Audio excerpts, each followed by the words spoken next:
வெண்ணிலாவுக்கு வந்து பழைய நினைவுகள்லாம் கொஞ்சம் கொஞ்சமாக திரும்புது. அதனால் வந்து வெண்ணிலா வந்து க்யூர் ஆகிட்டே வராங்க. இந்த சூழ்நிலையில அங்கே இருக்கிறவங்கலாம் வந்து வெண்ணிலாவோட கதையை பற்றி தெரிஞ்சுக்கிறாங்க. அப்போ வெண்ணிலா வந்து ஆல்ரெடி வந்து முதல்ல வந்து விஜயை பார்த்தது, அதுக்கப்புறம் பழகுனது, அதுக்கப்புறம் அவங்க கூட வந்து விஜயும் அவங்களும் வந்து கல்யாணம் பண்ணிக்க எல்லா ஏற்பாடும் பண்ணது, எல்லா விஷயத்தையுமே வந்து கூட இருக்க வந்து அந்த லேடி கிட்ட வந்து சொல்கிறாங்க. அதை கேட்டு அவங்க அதிர்ச்சி அடைகிறாங்க. இவ்வளோ வந்து பழகிருக்கியா ஒருத்தர்கிட்ட உயிருக்கு உயிரா, அப்புறம் ஏமா அவங்கள விட்டு பிரிஞ்ச அப்படின்னோடனே, சந்தர்ப்ப சூழ்நிலையில பிரிஞ்சுட்டேன், வேறு வழி இல்லாமல் தான் பிரிஞ்சேன். ஆனால் அவர் இப்போவும் என்ன தான் நினச்சிட்டு பாரு, எனக்கு அந்த நம்பிக்கை இருக்குது அப்படின்னு சொல்லிட்டு வெண்ணிலா எல்லா விஷயத்தையுமே வந்து சொல்கிறாங்க. அதை கேட்டு அதிர்ச்சி அடைகிறாங்க அவங்க. அடுத்து வந்து சரி ஓகேம்மா, அந்த தம்பிக்கிட்ட ஒன்று சேர்த்துட எந்த பிரச்சனையுமே கிடையாது அப்படின்னு சொல்லிட்டு அவங்க வந்து சொல்கிறாங்க.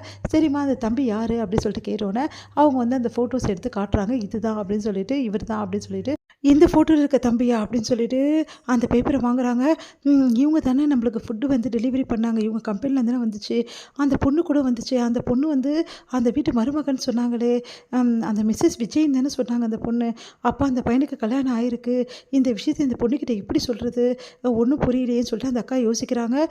சரிக்கா, இவரை பற்றி வந்து எல்லா விஷயத்தையும் விசாரிச்சிட்டிங்கல்ல, கண்டிப்பாக நான் இவர்கிட்ட சேர்த்து வச்சுடுவீங்களே என்ன அப்படின்னோடனே, சரிம்மா நான் விசாரிக்க சொல்கிறேன், கூடிய சீக்கிரம் நீ போயிடலாம், ஒன்றும் ப்ராப்ளம் இல்லை அப்படின்னு சொல்லிட்டு அந்த பேப்பரை எடுத்துகிட்டு நேராக வந்து அவங்களோட அந்த ஹெட்டுக்கு வந்து போகிறாங்க.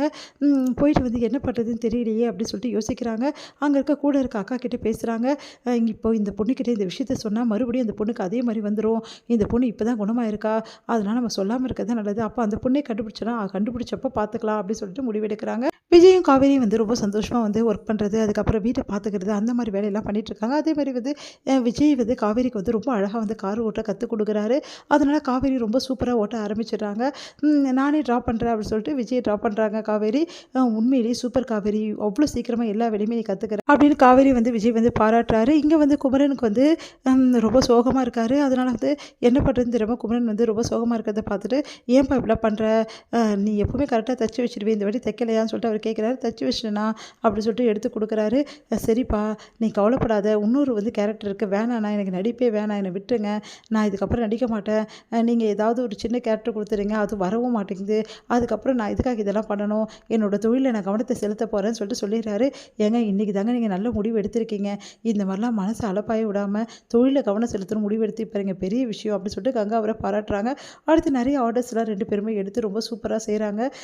நிறைய வந்து பண்ணணுங்க அப்படின்னு சொல்லிட்டு முடிவு பண்ணுறாங்க. நம்ம தொழிலை நல்லா விரிவுபடுத்தணும் அப்படின்னு சொல்லிட்டு முடிவு பண்ணுறாங்க. யமுனா வந்து சூப்பராக வந்து எக்ஸாம் வந்து எழுதிட்டு வந்து ரொம்ப சந்தோஷப்படுறாங்க. நான் செம்மையாக எக்ஸாம் எழுதிட்டேன், இதுக்கப்புறம் எனக்கு எந்த பிரச்சனையும் இல்லை, கண்டிப்பாக நான் பாஸ் பண்ணிடுவேன் அப்படின்னு சொல்லிட்டு சந்தோஷப்படுறாங்க. இங்கே வந்து என்ன பண்ணுறாங்கன்னா, நம்ம நிவினை பார்த்து சொல்கிறாங்க, நம்ம எக்ஸாம் வந்து செம்மையாக எழுதியிருக்கேன், ரிசல்ட் வந்துட்டோன்னே வந்து நீங்கள் சொன்னதை வந்து நிறைவேற்றணும், புரியுதா, நீங்கள் வந்து உங்களுக்காக மட்டும்தான் நான் இந்த எக்ஸாம் நல்லா ப்ரிப்பேர் பண்ணி எழுதினேன் அப்படின்னு சொல்லிட்டு சொல்கிறாங்க. அதை கேட்டு நிவின் வந்து அதிர்ச்சி அடைகிறாரு. என்ன பண்ணுறதுன்னு தெரியாமல் எப்படி இவகிட்ட சொல்ல போகிறோம் அப்படின்னு சொல்லிட்டு யோசிக்கிறாரு.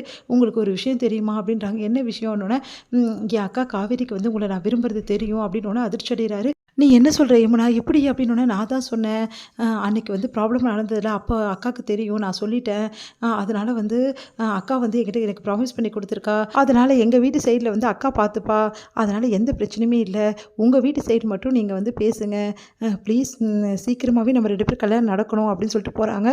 அதெல்லாம் கேட்டு வந்து அப்படியே வந்து டென்ஷன் ஆகிறாரு நிவின். காவேரி இப்படி இதுக்கெல்லாம் சம்மதிச்சா, காவேரி என்ன வந்து விஷயத்தில் இப்படிலாம் பண்ணா, நான் காவேரி வந்து கேட்டே ஆகணும் அப்படின்னு சொல்லிட்டு நிவின் வந்து டென்ஷனாக யோசிச்சுட்டு இருக்காரு. அடுத்து வந்து விஜய் கிட்ட வந்து தாத்தா வந்து பேசி புரிய வைக்கிறாரு. காவேரியை பற்றி நிறைய விஷயங்கள் வந்து சொல்கிறாரு. இந்த மாதிரி காவேரி மாதிரி ஒரு பொண்ணு கிடைக்க நீ கொடுத்து வச்சிருக்கணும், நம்ம வீட்டுக்கு ஏற்றவ காவேரி தான், தயவு செய்து காவேரி வந்து மிஸ் பண்ணாதப்பா அப்படின்னு சொல்லிட்டு போயிடுறாரு.